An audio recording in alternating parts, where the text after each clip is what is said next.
Dear viewers, Newton drawing tone চ্যানেলের পক্ষ থেকে আমি রশিদ নিউটন আপনাদেরকে সাদর সম্ভাষণ জানাচ্ছি। চিত্রশিল্প এমন একটি শিল্প যেটির মাধ্যমে আমাদের মনের ভাব যেমন প্রকাশিত হয়, তেমনি আমাদের ভাবনাও কিন্তু বিকশিত হয়। অর্থাৎ আমরা যা আমাদের অন্তর্লোকে যে ছবিটি ভাসছে সেটি কিন্তু আমি ক্যানভাসে অর্থাৎ কাগজে ফুটিয়ে তোলবার কিন্তু চেষ্টা করি।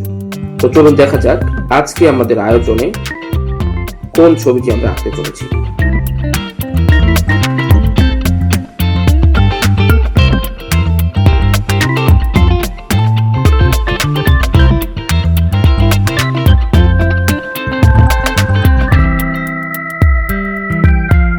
ছবি আঁকার কিন্তু কিছু নিয়ম কানুন রয়েছে।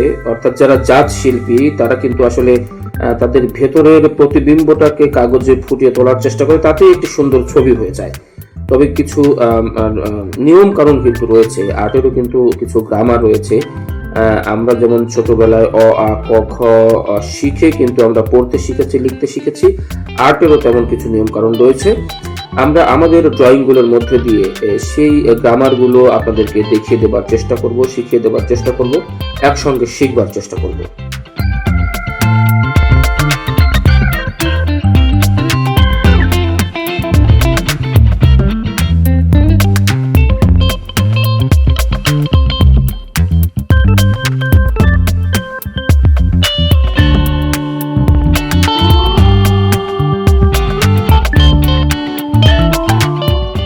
ডিয়ার ভিউয়ার্স, ড্রয়িং এমন একটি শিল্প, অর্থাৎ চিত্রাঙ্কন এমন একটি শিল্প যার মাধ্যমে আমাদের প্রতিভা যেমন বিকশিত হয়, প্রকাশিত হয়, তেমনি আমাদের ভেতরের যে একটি আকুতি, অর্থাৎ মুখের ভাষা ব্যবহার না করেও পেন্সিল, পেন বা রং তুলিতে যে মনের ভাব ব্যক্ত করা যায়, এটি কিন্তু ড্রয়িংয়ের একটি অন্যতম বৈশিষ্ট্য।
শেষ হয়ে এলো আমাদের আজকের ড্রয়িং।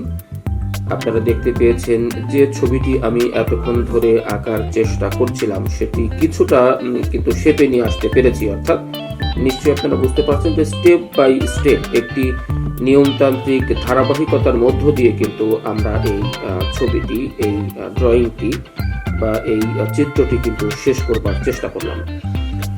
আর্টের মধ্যে কিছু গ্রামার রয়েছে, কিছু নিয়ম কানুন রয়েছে যেগুলো জানলে আসলে ড্রয়িংটা ভীষণ সহজতর হয়ে ওঠে এবং অত্যন্ত জীবন ঘনিষ্ঠ বা জীবন্ত মনে হয় সেই ড্রয়িংটি।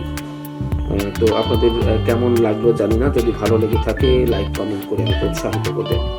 সবাইকে অনেক ধন্যবাদ।